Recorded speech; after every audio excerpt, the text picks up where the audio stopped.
जय जगन्नाथ। परिवार हूँ समाज गोटे बड़ अंश। आम कथबार्ता है बेले बहुत समय बहुत चरित्र को नहीं आलोचना करूँ, विमर्श भी किसी दौ। विमर्श देला बेले आम परिवार को दोषारोप कर परिवारटा ये भाया बोली कि से परिवारटा कहीं आपन जानते ए परिवार धरोहर हूँ से परिवार मुखिया। परिवार मुखिया जेमिति हम ता परिवार प्रत्येक अंश भी से भाया हम। परिवार आत्मा हूँ परिवार मुखिया। परिवार को संचालन करिथाय परिवार मुखिया। जदि परिवार किसी महान कार्य करे से मुखिया से भी दायी। जदि से परिवार द्वारा किसी समाजर अपकार भी हुए से परिवार मुखिया ही दायी। कारण परिवार मूल दुआ हूँ परिवार मुखिया। से जी हूँ ना कहीं से जेमिति गढ़े से परिवारटा से गढ़ा हम।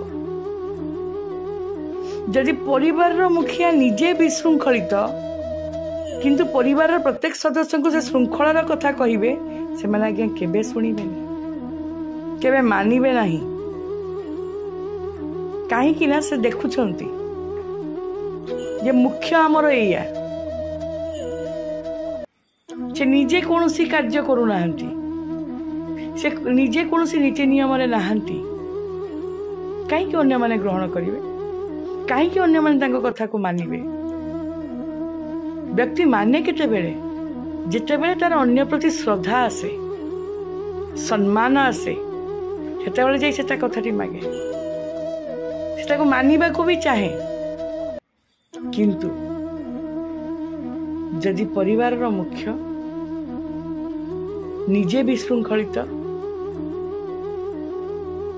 निजे नीति नियम रे नाहंती, अन्य माने को जेते बेले कहिबे से माने केबे भी आज्ञा ग्रहण करि परिबे नहीं। तेणु ये परिवार सदस्य मानक आम दोष देकी लाभ नहीं, बरं मुख्य को देखा दरकार। एक्चुअली मुख्य कौन करुचंती। तेणुक परिवार मुख्य परिवार पई दायी रुहंती, भल करंतु बा खराब करंतु।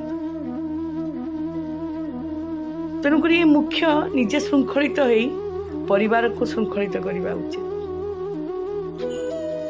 तांको समस्त करणीय अकरणीय विषय धारणा देवा उचित। तांको उचित मार्ग रे चलई नहीं गोटे आदर्श परिवार गढ़ा उचित। कारण वर्तमान समाज रे आदर्श परिवार अभाव हो जाइछि। समस्ते महाज्ञानी महाशिक्षित, समस्ते उच्च पदाधिकारी भी डिग्रीधारी भी, किंतु कौन है परिवार विशृंखलित हो जाइछि। जहाँ की भविष्यत पई गोटे उदाहरण सेट करुछि। किछि साधारण लोक इस परिवार को देखि शिखुचंती। तेणु ये परिवार मुख्य दायित्व है जे मु एमिति एक परिवार गढ़ी जहाँ ये समाज पई गोटे आदर्श सृष्टि करिवो, जहाँ को देखि समाज किछि शिखिबो। तेणुक आम सदस्य को दोष दबा अनुचित, बरं मुख्य दोष दबा तो कहवा भूल। यदि मुख्य सुधारी जाती बा निजे ठीक पथरे जाइए परिवार को चलई नियंती, परिवार श्रृंखलित हो। जय जगन्नाथ।